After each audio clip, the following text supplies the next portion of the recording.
അസ്സലാമു അലൈക്കും വറഹ്മത്തുള്ളാഹി വബറകാതുഹു. ഇന്ന് ഞാൻ പറയാൻ പോകുന്ന വിഷയം ഗീബത്ത് പറയുന്നതിനെ കുറിച്ചിട്ടാണ്. നമ്മളൊക്കെ നിസ്കരിക്കുന്നു, ഖുർആൻ പാരായണം ചെയ്യുന്നു, സലാത്ത് ചൊല്ലുന്നു, ദിക്ർ വർദ്ധിപ്പിക്കുന്നുണ്ട്, ഒക്കെ ചെയ്യുന്നുണ്ട്. അള്ളാഹുവിനെ പേടിച്ച് ഇബാദത്തൊക്കെ ചെയ്യുന്നുണ്ട്. പക്ഷേ അതിൻ്റെ ഇടയിൽ ഇനി പള്ളിയിൽ നിന്നും നിസ്കരിച്ച് പുറത്തിറങ്ങുമ്പോൾ മറ്റുള്ളവരുടെ ഗീബത്ത് പറയുന്നുണ്ട്. വീട്ടിലാണെങ്കിൽ സ്ത്രീകൾ നിസ്കരിച്ച ഉടനെ തന്നെ അയൽവാസികളോട് പോയി ഗീബത്ത് പറയുന്നുണ്ട്. പക്ഷെ ഇതിൻ്റെ ഗൗരവം നിങ്ങൾ മനസ്സിലാക്കിയിട്ടില്ല. അള്ളാഹുവിനെ പേടിച്ച് പരലോകത്തെ വിളവാഗ്രഹിച്ചുകൊണ്ട് നിസ്കരിക്കുന്ന സൽക്കർമ്മങ്ങൾ ചെയ്യുന്നുണ്ട്.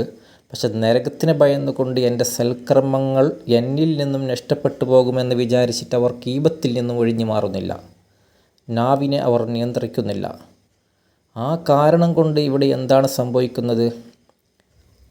നാളികയിൽ എണ്ണയൊഴിക്കുന്നത് പോലെ അത് മുകളിൽ ഒഴിക്കുമ്പോൾ താഴെ കൂടി അത് വരുന്നു. ആ എണ്ണ താഴെ കൂടി വരുന്നു. അതുപോലെയാണ് നമ്മൾ ഇബാദത്തെടുക്കുന്നു. ഒന്നും നമ്മൾക്കത് നിക്ഷേപിച്ച് പരലോകത്തേക്ക് വേണ്ടി അത് നിക്ഷേപിച്ച് നമ്മളിലുണ്ടാകുന്നില്ല. അത് മറ്റുള്ളവർക്കതിങ്ങനെ പകർന്നു പോകുന്നു. നമ്മളിൽ നിന്നിങ്ങനെ ചോർന്നു കൊണ്ടേയിരിക്കുന്നു. നമ്മൾ ചെയ്ത ഇബാദത്ത് മറ്റുള്ളവരെ ഗീബത്ത് പറയുന്നതിനനുസരിച്ച്, പരദൂഷണം പറയുന്നതിനനുസരിച്ച് നമ്മളിൽ നിന്നും നമ്മൾ ചെയ്ത എല്ലാ മുഴുവൻ സൽക്കർമ്മങ്ങളും അത് നശിച്ചു പോയിക്കൊണ്ടേയിരിക്കുകയാണ്. അതാരും മനസ്സിലാക്കുന്നില്ല. അപ്പോൾ എന്താണ് നമ്മൾ ഇതിൻ്റെ പ്രതിവിധി? എന്താണ് നമ്മൾ ചെയ്യേണ്ടത്? നമ്മൾ ചെയ്യേണ്ടത് ഗീബത്ത് പറയാതിരിക്കലാണ്. ഗീബത്ത് പറഞ്ഞത് കൊണ്ട് എന്താണ് നമ്മൾക്ക് ഉപകാരപ്പെടുന്നത്? ഗീബത്ത് പറഞ്ഞ കാരണം കൊണ്ട് എന്തെങ്കിലും നമ്മൾക്ക് ഉപകാരമുണ്ടോ? അത് നമ്മൾ ചിന്തിക്കുന്നില്ല. ഒരാളെ കുറ്റം പറഞ്ഞത് കൊണ്ട് എന്തെങ്കിലും നേടാൻ പറ്റുന്നുണ്ടോ? ആരെങ്കിലും പൈസ തരുമോ നമ്മൾക്ക്? എന്തെങ്കിലും നമ്മൾക്കതിൽ പ്രയോജനമുണ്ടോ? അത് നമ്മൾ ചിന്തിക്കുന്നില്ല. നമ്മളിങ്ങനെ ഒരു രസകരമാണ് നമ്മൾക്ക് മറ്റുള്ളവരെക്കുറിച്ച് ഗീബത്ത് പറയുന്നതിൽ വല്ലാത്തൊരു രസമാണ്. അപ്പം അതുകൊണ്ട് ഇങ്ങനെ ഗീബത്ത് പറയുന്നതിൻ്റെ ഗൗരവത്തെക്കുറിച്ചിട്ടാണ് ഞാൻ പറയുന്നത്. ഗീബത്ത് പറഞ്ഞാൽ നമ്മൾക്ക് പരലോകത്തേക്ക് എത്തുമ്പോൾ നമ്മൾ ചെയ്ത ഒരു സൽക്കർമ്മങ്ങളും നമ്മളിൽ നിന്ന് കാണില്ല. ആകെ നമ്മൾ വിരലി കടുക്കേണ്ട ഒരു അവസ്ഥയിലെത്തിപ്പോകും. അതുമാത്രമല്ല, അല്ലാഹു തആല വിശുദ്ധ ഖുർആനിൽ തന്നെ പലയിടങ്ങളിലും ഗീബത്തിനെ കുറിച്ച്, പരദൂഷണം പറയുന്നതിനെ കുറിച്ചിട്ട്, അതിൻ്റെ ഗൗരവത്തെക്കുറിച്ച് പറയുന്ന സൂറത്ത് തന്നെയുണ്ട്. അപ്പോൾ വിശുദ്ധ ഖുർആനിൽ തന്നെ നമ്മൾ ഓർമ്മപ്പെടുത്തുന്നുണ്ട്, പലയിടത്തും ഓർമ്മപ്പെടുത്തുന്നുണ്ട്. ഗീബത്ത് പറഞ്ഞിട്ടുണ്ട്. അവർക്കുള്ള നരകത്തിനെ കുറിച്ച് പറയുന്നുണ്ട്. ലള എന്ന നരകത്തിലേക്ക് നമ്മളെ പിടിച്ച് വലിച്ചുകൊണ്ട് മലക്കുകൾ ഇടുന്ന ഒരു രംഗമുണ്ട്. പരലോകത്ത് മഹ്ശറ സഭയിൽ എല്ലാവരും ഒരുമിച്ച് കൂടുന്ന സമയത്ത്, അവിടെ വിചാരണ നടക്കുന്ന സമയത്ത്, വിചാരണയെല്ലാം നടന്ന് എല്ലാവരും കാര്യങ്ങളെല്ലാം ഓക്കെയായി സ്വർഗത്തിലേക്ക് കൊണ്ടുപോകുന്ന സമയത്ത്, നമ്മളിപ്പോൾ സ്വർഗത്തിലേക്ക് കൊണ്ടുപോകുന്ന നമ്മൾ വിചാരിച്ചോ, സ്വർഗത്തിലേക്ക് എത്താനായി നല്ല സന്തോഷത്തിൽ സ്വർഗം കണ്ടിങ്ങനെ പോവുകയാണ്. ആ സമയത്ത് അല്ലാഹു തആല മലക്കുകളോട് പറയുന്നു, അദ്ദേഹത്തിനെ ഒന്ന് വിളിക്കണം, ആ സ്വർഗത്തിലേക്ക് പോകുന്ന ആ വ്യക്തിയെ ഒന്ന് വിളിക്കണം. എന്തിനാണ്? അവൻ്റെ 7 കിതാബ് ഒന്ന് പരിശോധിക്കാനുണ്ട്. 7 കിതാബ് ഒന്നും കൂടി പരിശോധിച്ച് നോക്കണം. പരിശോധിച്ച് നോക്കുമ്പോൾ എന്താണ് ഇവിടെ? അവൻ ജീവിതത്തിൽ ഒരു ആളെ ഗീബത്ത് പറഞ്ഞിട്ടുണ്ട്, പരദൂഷണം പറഞ്ഞിട്ടുണ്ട്. പക്ഷെ അദ്ദേഹം പൊരുത്തപ്പെടിച്ചിട്ടില്ല. എല്ലാം ഓക്കെ ആയിട്ട് സ്വർഗത്തിൽ ഇങ്ങനെ പോകാൻ ഇങ്ങനെ ഒരുങ്ങുന്ന സമയത്ത് സ്വർഗം ഇങ്ങനെ കാണുന്നുണ്ട്. ആ സമയത്ത് അല്ലാഹു വിളിക്കുകയാണ്. 7 കിതാബ് നോക്കുമ്പോൾ ഒരാൾ ഗീബത്ത് പറഞ്ഞിട്ടുണ്ട്. അദ്ദേഹത്തിനെ ആ 7 കിതാബ് ടെസ്റ്റാക്കണം. അത് നോക്കുമ്പോൾ ഒരാൾ ഗീബത്ത് പറഞ്ഞിട്ടുണ്ട്, പൊരുത്തം ചോദിച്ചിട്ടില്ല. പൊരുത്തം അയാൾ കൊടുത്തിട്ടുമില്ല. ആരാണ് എന്താണ് പറഞ്ഞത്? ഒരു കള്ളുകൂടിയനെ അവൻ കുടിക്കുന്നുണ്ടായിരുന്നു എന്ന് പറഞ്ഞതാണ്. പക്ഷെ അവൻ ഒരു പക്ഷേ കുടിക്കുന്ന ആളായിരിക്കും. പക്ഷെ അതവർക്ക് അവരെ മുന്നിൽ നിന്നല്ലല്ലോ പറഞ്ഞത്. ഒരു പക്ഷെ അവർക്ക് ഇഷ്ടപ്പെട്ടിട്ടുണ്ടാവില്ല. ആ കാരണം കൊണ്ട് ഇവൻ്റെ മുഴുവൻ ഇബാദത്തും ആ പരലോകത്തു നിന്നും ഈ കള്ളുകുടിയന് കൊടുക്കുകയാണ്. കള്ളുകുടിയനെ നരകത്തിലേക്ക് കൊണ്ടുപോകുന്നുണ്ടായിരുന്ന അവസ്ഥയാണ്. കള്ളുകുടിയൻ ഇവൻ്റെ മുഴുവൻ സൽക്കർമ്മങ്ങളും കൊടുത്തു. കള്ളുകുടിയൻ്റെ മുഴുവൻ തിന്മകളും ഇവന് കൊടുത്തു. കള്ളുകുടിയനെ സ്വർഗത്തിലേക്ക് എത്തിക്കുന്നു, ഇവനെ നരകത്തിലേക്ക് എത്തിക്കുന്നു. ഇതാണ് അവസ്ഥ. ഈ ഗീബത്ത് പറഞ്ഞതിൻ്റെ അവസ്ഥ ഇതാണ് നാളെ പരലോകത്ത് വരാനുള്ളത്. അപ്പോൾ നമ്മൾ ഈ സൽക്കർമ്മങ്ങൾ ഇത്ര കഷ്ടപ്പെട്ടിട്ട് ചെയ്തിട്ട് നമ്മൾ ഒരാളെ ഗീബത്ത് പറഞ്ഞിട്ട് നമുക്ക് എന്ത് ഉപകാരമില്ലാത്തൊരു സംഭവമല്ല അത്. പിന്നെ എന്തിനാണ് നമ്മൾ കഷ്ടപ്പെട്ടിട്ട് സുബഹി നിസ്കരിക്കുന്ന, ളുഹർ നിസ്കരിക്കുന്ന, അസർ നിസ്കരിക്കുന്ന, ഇശാ, അസുർ, മഗ്രിബ് ഒക്കെ നിസ്കരിച്ചിട്ട് നമ്മൾ ഒരാളെ ഗീബത്തും പറഞ്ഞിട്ട് പിന്നെ എന്തിന് നമ്മളിങ്ങനെ സൽക്കർമ്മങ്ങൾ ചെയ്യണം? അത് നമ്മൾ ഓർക്കുന്നില്ല. അതിൻ്റെ ഗൗരവം മനസ്സിലാക്കാൻ വേണ്ടിയാണ് ഇന്ന് ഞാനിങ്ങനെ ഒരു ക്ലാസ് എടുക്കുന്നത്. ഗീബത്തിനെ കുറിച്ചിട്ട് ഈ ഒരു ക്ലാസ് എടുക്കാൻ കാരണം തന്നെ ഇതിൻ്റെ ഗൗരവം ആരും മനസ്സിലാക്കുന്നില്ല. 4 ആൾ കൂടുമ്പോൾ നമുക്കൊരു അരമാണ്. മറ്റുള്ളവർ ഗീബത്ത് പറയുമ്പോൾ എന്ത് രസമല്ല കേൾക്കാൻ ഒരു സുഖമല്ലേ. പക്ഷെ ആ സുഖം ഇന്നേക്ക് തീരണം. അതിലൊരു സുഖം ഇങ്ങെടുക്കണ്ട. ഗീബത്ത് പറഞ്ഞിട്ട് ഒരു സുഖവും നമുക്ക് വേണ്ട. നമുക്ക് ഉപകാരമില്ലാത്ത കഥയാണ്. ഒരു 500 രൂപ അല്ലെങ്കിൽ 1000 രൂപ, ഒരു 10,000 രൂപ കിട്ടുന്ന അതുമില്ല. പിന്നെ എന്തിനാണ് ഗീബത്ത് പറയുന്നത്? അസൂയ വെക്കുന്നത് കൊണ്ടെന്തെങ്കിലും ഉപകാരമുണ്ടോ? ഇല്ല. ഗീബത്ത് പറഞ്ഞത് കൊണ്ട് ഉപകാരമുണ്ടോ? ഇല്ല. പിന്നെ എന്തുകൊണ്ട് ഉപകാരം? എല്ലാം വെറുതെ, എല്ലാം ഇബ്ലീസ് നമ്മളെ കൊണ്ട് തോന്നിപ്പിക്കുകയും പറയിപ്പിക്കുകയും ചെയ്യുമ്പോൾ അവന് പറഞ്ഞതനുസരിച്ച് നമ്മളത് ചെയ്യുന്നു, നമ്മളത് പ്രവർത്തിക്കുന്നു.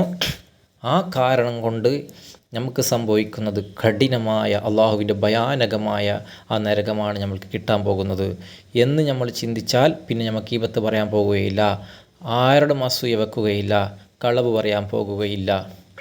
എല്ലാത്തിനും ഭവിഷ്യത്ത് തന്നെ. കളവ് പറയുന്നത് വലിയൊരു ഭവിഷ്യത്താണ്, ഗീബത്ത് പറയുന്നത് ഭവിഷ്യത്താണ്, അഹങ്കരിക്കുന്നത് വലിയൊരു ഭവിഷ്യത്താണ്. ഇതെല്ലാം മനുഷ്യൻ്റെ ഹോബിയാണ്. കാണാൻ നിസ്കരിക്കുന്നുണ്ട്, ദിക്ർ ചെല്ലുന്നുണ്ട്, കൗണ്ടർ കയ്യിലുണ്ട്, തസ്ബീഹ് കയ്യിലുണ്ട്. ഇങ്ങനെയുള്ള മനുഷ്യനാണ് ഏറ്റവും കൂടുതൽ തെറ്റുകുറ്റങ്ങൾ വർദ്ധിപ്പിക്കുന്നത്. കാണുന്നവർക്ക് നല്ല മനുഷ്യനാണ്, പക്ഷേ ആർക്കും ഇവൻ്റെ ഉള്ളറിയുന്നില്ല. ഒരു പക്ഷെ അവൻ ഗീബത്ത് പറയുന്നില്ല, ഒരു പക്ഷേ അവൻ ഫസാദ് പറയുന്നില്ല, കളവ് പറയുന്നില്ല, ഒരു പക്ഷെ അവൻ നല്ല പോലെ നിസ്കരിക്കുന്നുണ്ട്, സൽക്കർമ്മങ്ങൾ ചെയ്യുന്നുണ്ട്. പക്ഷേ ജനങ്ങൾക്ക് ഒന്നും ഇവനെപ്പറ്റി അറിയുന്നില്ല. കാണാൻ നല്ലവനാണ്. അങ്ങനെ എത്ര ആളുകളുണ്ട് നമ്മളുടെ ഇടയിൽ, എത്ര ആളുകളുണ്ട്. പക്ഷേ അവൻ്റെ ഹൃദയത്തിൽ ഒരു രോഗമുണ്ട്. എന്താണ് ആ രോഗം? അസൂയ. ഇതാർക്കും അറിയില്ല. അള്ളാഹ്ക്കറിയും അവൻ്റെ അസൂയനെ കുറിച്ചിട്ട്. അവൻ്റെ അസൂയ അള്ളാഹ്ക്കല്ലാത്ത പിന്നൊരാൾക്കും അവനെ കാണിക്കുന്നില്ല. അള്ളാഹ്ക്കറിയും. ഒരാൾ നന്നാകുമ്പോൾ എൻ്റെ മനസ്സിൽ എന്നേക്കാളും നന്നായിപ്പോയല്ലോ റബ്ബേ, എന്നേക്കാളും വലിയ പരവൻ കെട്ടിയല്ലോ റബ്ബേ, എന്നേക്കാളും വലിയൊരു വാഹനം അവൻ എടുത്തല്ലോ അല്ലാ, ഞാൻ 10 കൊല്ലം ഗൾഫിൽ നിന്നിട്ട് എന്നെക്കൊണ്ടത് സാധിച്ചില്ലല്ലോ റബ്ബേ, യോനി 1 കൊല്ലം ഗൾഫിൽ പോയിട്ട് ഇത്ര വലിയ പോരാ കിട്ടിയല്ലോ. ഇങ്ങനെ ഒരു മനസ്സിൽ അവൻ്റെ അസൂയ വന്ന് അവൻ നിസ്കരിക്കുന്ന ജനങ്ങളെ മുമ്പിൽ നിസ്കരിച്ചിട്ട് എന്ത് ഗുണം? അവൻ സൽക്കർമ്മങ്ങൾ ഒരുപാട് ചെയ്തിട്ട് എന്ത് ഗുണം? അസൂയ എന്ന് പറയുന്നത് ഇരുമ്പിനെ തുരുമ്പ് തിന്ന് തീർക്കുന്നത് പോലെ, ഇരുമ്പിനെ തുരുമ്പ് തിന്ന് തീർക്കുന്നത് പോലെ അസൂയ അവൻ്റെ മുഴുവൻ സൽക്കർമ്മങ്ങളെയും തിന്ന് തീർക്കുന്നതാണ്. വിശുദ്ധ ഹദീസാണ് ഞാൻ പറയുന്നത്. അപ്പം അതുകൊണ്ട് അസൂയ എന്ന രോഗം അതുണ്ടെങ്കിൽ നമ്മൾ മാറ്റണം. ഓരോ മനുഷ്യനും അള്ളാഹു തആല ഈ ഭൂമി ലോകത്തേക്ക് ജനിച്ചു വീഴുന്ന സമയത്ത് ശുദ്ധ മനസ്സിൻ്റെ ഉടമയായിട്ടാണ് വരുന്നത്. അതിനെ യഹൂദിയും ക്രിസ്ത്യാനിയും ജൂതനുമാക്കുന്നവൻ്റെ മാതാപിതാക്കളാണ്. അപ്പോൾ ഈ മാതാപിതാക്കൾ ചെറിയ മക്കൾക്ക് പറഞ്ഞു കൊടുക്കേണ്ടത് എന്താണ്? ആരെയും കുറ്റം പറയേണ്ട മക്കളെ, ആരെയും ഫസാദ് പറയേണ്ട മക്കളെ, ആരോട് മുമ്പിലും നീ അഹങ്കരിക്കേണ്ട മക്കളെ. പറഞ്ഞു കൊടുക്കണം മക്കൾക്ക്, നല്ല കാര്യങ്ങളിങ്ങനെ പറഞ്ഞു കൊടുക്കണം. മുത്തുനബി സല്ലല്ലാഹു അലൈഹി വസല്ലം തങ്ങളുടെ ചരിത്രം ഇങ്ങനെ വായിച്ച് കേൾപ്പിച്ച് പറഞ്ഞു കൊടുക്കണം. അവർ മനസ്സിലാക്കണം. ഔലിയാക്കന്മാരുടെ ചരിത്രം മനസ്സിലാക്കി കൊടുക്കണം. അപ്പോഴാണ് അവർക്ക് നല്ലൊരു ഈമാൻ വരും, അവർക്ക് നല്ല ബുദ്ധി വരും, അവർക്ക് നല്ല ബുദ്ധിയിൽ ജീവിക്കാൻ തോന്നും. അതല്ലാത്ത മൊബൈൽ കയ്യിൽ കൊടുത്ത് വിട്ട് കഴിഞ്ഞാൽ പിന്നെ അവരെ പിടിച്ചാൽ കിട്ടുകയില്ല. അവർ തോന്നിയാസം ഇങ്ങനെ കളിച്ചുകൊണ്ടിരിക്കും. അവരിങ്ങനെ ചങ്ങാതിമാർക്ക് കൊടുത്ത് വേണ്ടാത്ത ബുദ്ധിയിലാണ് അവർ ജീവിച്ചു കൊണ്ടേയിരിക്കുക. അവസാനം അവർ ഭയങ്കര തെമ്മാടിയായി ജീവിച്ച് തെമ്മാടിയായി മരിച്ചു കഴിഞ്ഞാൽ നാളെ പരലോകത്തേക്ക് എത്തിക്കഴിഞ്ഞാൽ അള്ളാഹു സുബ്ഹാനഹു തആല അവരെ നരകത്തിലേക്ക് വലിച്ചെറിയുന്ന സമയത്ത് അവർ പറയും, എൻ്റെ മാതാപിതാക്കളാണ് ഇതിന് കാരണം. എനിക്ക് മൊബൈൽ തന്നതും ടി വിക്ക് മുന്നിൽ എന്നെ ഇരുത്തിയതും, ഞാൻ ചോറ് വയ്ക്കാത്ത സമയത്ത് മോനെ നീ പോയിട്ട് റിമോട്ട് കയ്യിൽ ഞാൻ തരാം, നീ ചോറ് വയ്ക്കുന്നേരം നീ ടി വിൻ്റെ മുന്നിലിരിക്കി ഇരുന്നോ, നീ നോക്കിക്കോ, നീ കാർട്ടൂൺ നോക്കിക്കോ, അല്ല മൊബൈൽ എന്ത് വേണം നോക്കിക്കോ, നീ ചോറ് വയ്ച്ചിരുന്നേരെ എന്ന് പറയുന്നില്ലേ? ഈ മക്കൾ നാളെ തലതിരിഞ്ഞ മക്കളായിട്ട് മാറുന്നത് ഈ മാതാപിതാക്കളെ തൊട്ടാണ്. ഈ മക്കൾ നാളെ തലതിരിയും. എങ്ങനെ തിരിയുമെന്ന് ഈ മക്കൾ പറയും, എൻ്റെ മാതാപിതാക്കളെ നരകത്തിലേക്ക് ഇട്ടേക്കണം, കാരണം മാതാപിതാക്കളാണ് എന്നെ ഈ അവസ്ഥയിലേക്ക് എത്തിച്ചത്. അന്ന ദുനിയാവിൽ നിന്ന് ഈ നരകത്തിൻ്റെ, ഈ കഠിനമായ നരകത്തിനെക്കുറിച്ച് പറഞ്ഞു തന്നിട്ടുണ്ടെങ്കിൽ ഞാൻ നന്നാകുമായിരുന്നു. ഇതിൻ്റെ ഗൗരവം എനിക്ക് അങ്ങനെ എൻ്റെ മാതാപിതാക്കൾ പറഞ്ഞു തന്നിട്ടില്ല. അതുകൊണ്ട് സഹോദരന്മാരെ, സഹോദരിമാരെ, നമ്മളെ മക്കളെ നമ്മൾ പോറ്റി വളർത്തുമ്പോൾ നല്ല രീതിയിൽ പോറ്റി വളർത്തണം. മക്കളെ നമ്മൾ നല്ല രീതിയിൽ പോറ്റണം. നമ്മളും നന്നാവണം. കൂ അംഫുസക്കും വഹ്ലിക്കും നാറ.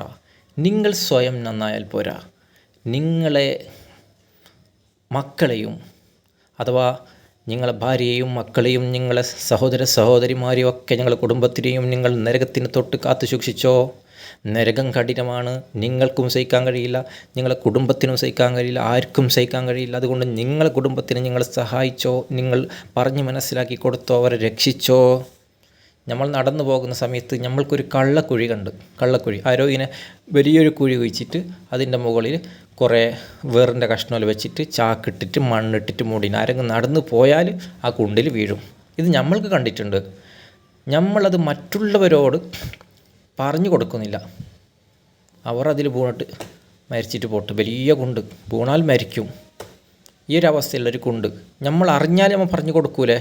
ഒരു മനുഷ്യത്തുള്ള ഒരാളെങ്കിൽ നമുക്ക് അറിയുന്ന ആൾ അതിലെ പോകാൻ നമ്മൾ തമ്പിക്കോ? ഇല്ലല്ലോ. അപ്പോൾ നമ്മളെന്ത് ചെയ്യും? പറഞ്ഞു കൊടുക്കും. അവിടെ ഒരു കുണ്ടുണ്ട്, അതിൽ പോകണ്ട, നിങ്ങൾ വീണ് പോകും, ആ കുണ്ടിൽ വീണ് പോകും. അപ്പോൾ അതുകൊണ്ട് നിങ്ങൾ അതിൽ പോകണ്ട, നമ്മൾ പറഞ്ഞു കൊടുക്കും. നമ്മൾ നല്ലൊരു മനസ്സിൻ്റെ ഉടമ നമ്മൾ പറഞ്ഞു കൊടുക്കാണ്ടിരിക്കില്ല. അപ്പം അതുകൊണ്ട് അത് മനുഷ്യത്തുള്ളത് കൊണ്ടാണ് പറഞ്ഞു കൊടുക്കുന്നത്. ഈ ഒരു അവസ്ഥയിലാണ് നാളത്തെ നരകത്തിനെ കുറിച്ചിട്ടും മക്കൾക്ക് പറഞ്ഞു കൊടുക്കേണ്ടത്. നരകമുണ്ടെന്ന് നമ്മൾ പഠിച്ചു, മദ്രസയിൽ പഠിച്ചു, ഒരുപാട് വയത് കേട്ട് പഠിച്ചു. മക്കൾ പഠിച്ചുകൊണ്ട് വളരേണ്ടത്രേ. അപ്പോൾ ഈ മക്കൾ വഴി പിഴച്ചാൽ എന്ത് സംഭവിക്കും? അള്ളാഹു തആല നരകത്തിൻ്റെ കുഴിയിലേക്ക് അവരിടും. അപ്പം നമ്മളെ മാതാപിതാക്കൾക്ക് അത് സഹിക്കുമോ? എന്തായാലും നമ്മൾ വഴി പിഴച്ച് നടന്നാൽ അള്ളാഹു തആല നരകത്തിലേക്ക് ഇടുന്ന ഉറപ്പല്ലേ? അപ്പം നമ്മളെ മക്കളെ രക്ഷപ്പെടുത്തണ്ടേ? അപ്പോൾ കള്ളക്കുഴി ഉണ്ടെന്ന് നമ്മൾ മറ്റുള്ളവർക്ക് പറഞ്ഞു കൊടുത്തിട്ടുണ്ടെങ്കിൽ ഇങ്ങനെ ഒരു നരകത്തിൽ തെറ്റ് ചെയ്താൽ വീഴുമെന്ന് ഉറപ്പല്ലേ? അപ്പോൾ മക്കൾക്ക് നമ്മൾ പറഞ്ഞു കൊടുക്കണ്ടേ? പറഞ്ഞു കൊടുക്കണം. അപ്പോൾ അതാണ് ഞാൻ പറയുന്നത്. മക്കൾക്ക് നിങ്ങൾ ഈ മൊബൈൽ കൊടുത്തിട്ട് കളിക്കിയാൽ, അല്ലെങ്കിൽ ടി വിക്ക് മുന്നിൽ സീരിയൽ നോക്കാനിരുത്തിയാൽ, നിങ്ങൾ കള്ളക്കുണ്ട് ഉണ്ട് എന്നറിഞ്ഞിട്ട് നിങ്ങൾ മിണ്ടാത്തിരുന്നത് പോലെയായി. മക്കൾ അറിഞ്ഞുകൊണ്ട് നരകത്തിലേക്ക് നിങ്ങൾ ഇടുന്നത് പോലെ തന്നെയായി. അപ്പം മക്കൾ മാത്രമേ നരകത്തിൽ പോകുന്നേ? നിങ്ങളും നരകത്തിൽ പോകല്ലേ? നിങ്ങൾ ഒരുപാട് ഭാഗത്ത് ചെയ്തിട്ട് എന്തുകൊണ്ട് മക്കളെ നന്നാക്കാത്ത നിങ്ങളെങ്ങനെ സ്വർഗത്തിൽ പോകും? മക്കളെ നന്നാക്കണം. അല്ലെങ്കിൽ മക്കൾ നമ്മൾക്കെതിരെ തിരിയും. അവരെ പിടിച്ചിട്ട് നരകത്തിൽ, അവരെ സ്വർഗത്തിലേക്കാൻ പറ്റൂല എന്ന് അവർ പറയും. ഇതെല്ലാം ചിന്തിക്കേണ്ട വിഷയമാണ്. ഉസ്താദ്മാരെല്ലാം എത്ര വഅദ് പറയുന്നുണ്ട് പലയിടത്തും. ഇത് നമ്മ വലത് ചെവിയിൽ കേട്ട് ഇടത് ചെവിയിൽ അളക്കി, പിന്നെ ഒന്നും തിരിയുന്നില്ല, ഒന്നും കേട്ട പോലെയില്ല. മനുഷ്യനാകെ പോയി, അതമ്പതിച്ച് പോയി. ഒന്നും തലയിൽ കയറുന്നില്ല, ഒരു ഇൽമും തലയിൽ കയറുന്നില്ല. കാരണം ഈമാൻ നഷ്ടപ്പെട്ടത് കൊണ്ടാണ്. നമ്മളൊക്കെ ഈമാൻ നഷ്ടപ്പെടുമ്പോൾ നമുക്ക് നല്ലത് കേൾക്കൂല. അതുപോലും വിശുദ്ധ ഖുർആൻ പറയുന്നുണ്ട്. അവൻ്റെ കാതുകൾക്ക് ഞാൻ മൂടപ്പെട്ടു പോയി ഒക്കെ പറയുന്നുണ്ട്. കാരണം അവർക്ക് നല്ലത് കേൾക്കാൻ കാതുകളില്ല, അത് അടച്ചു പോയി. കാരണം എങ്ങനെ അടക്കുന്നത്? തെറ്റ് വർദ്ധിച്ച് വരുമ്പോൾ ഹൃദയത്തിലേക്കൊരു സീല് വരും, കാതിലേക്ക് അടപ്പ് വരും, കണ്ണുകൊണ്ട് നല്ലത് കാണാൻ പറ്റില്ല, കണ്ണിലേക്ക് അടപ്പ് വരും. അതങ്ങനെ ആവില്ല, ഓട്ടോമാറ്റിക് ആവും. നല്ലോണം തെറ്റ് വന്നോടുക്കുമ്പോൾ നമുക്ക് നല്ലതൊന്നും കേൾക്കാൻ തോന്നില്ല. അതുകൊണ്ടല്ല ഈ തെമ്മാടിയായിട്ട് തന്നെ ജീവിക്കുന്നത്. അവർക്ക് നല്ലത് കേട്ടിട്ട് മനസ്സിലാക്കാൻ അവരെ കൊണ്ടൊന്നും കഴിയില്ല. അവർക്ക് ആ നല്ല സദസ്സിലിരിക്കാൻ തോന്നൂല, നല്ല കാര്യങ്ങൾ ചെയ്യാൻ തോന്നൂല, സലാത്ത് ചെല്ലാൻ ദിക്ർ ചെല്ലാൻ അവർക്ക് വായി വരൂല. നമ്മൾ 1000 സലാത്ത് 500 സലാത്തെല്ലാം ദിവസം ചെല്ലുമ്പോൾ നമ്മൾ ഇരിക്കുന്നു, അവരെ കൊണ്ട് ഒരു 10 സലാത്ത് ചെല്ലാൻ കഴിയാത്ത എന്തപ്പാ എന്ന് വിചാരിക്കുന്നില്ലേ? അതെന്തുകൊണ്ട്? അവരെ കൊണ്ട് കഴിയില്ല. അതിനുള്ളൊരു ഈമാൻ അവർക്കില്ല. ആ ഈമാൻ വരണമെങ്കിൽ നമ്മളിങ്ങനെ നല്ല നല്ല കാര്യങ്ങൾ ചെയ്ത് നമ്മളിങ്ങനെ വഅദ് കേട്ട് നന്മകളിങ്ങനെ കേട്ട് ഇൽമിൻ്റെ സദസ്സിലിരുന്ന് നമ്മളിങ്ങനെ നന്മ ചെയ്തുകൊണ്ടിരിക്കുന്നതിനനുസരിച്ചിട്ട് നമ്മളെ ഹൃദയത്തിലെ കറുത്ത കറകളിങ്ങനെ മാഞ്ഞു പോകുന്നതിനനുസരിച്ചിട്ടാണ് നമ്മൾക്ക് ഈമാൻ വർദ്ധിച്ചു വരിക. അതിനുവേണ്ടി നമ്മൾ നല്ല കാര്യങ്ങളിലേക്ക് ഏർപ്പെടണം, നല്ലത് ചെയ്യണം, നല്ലതിലേക്ക് മുന്നിട്ടിറങ്ങണം.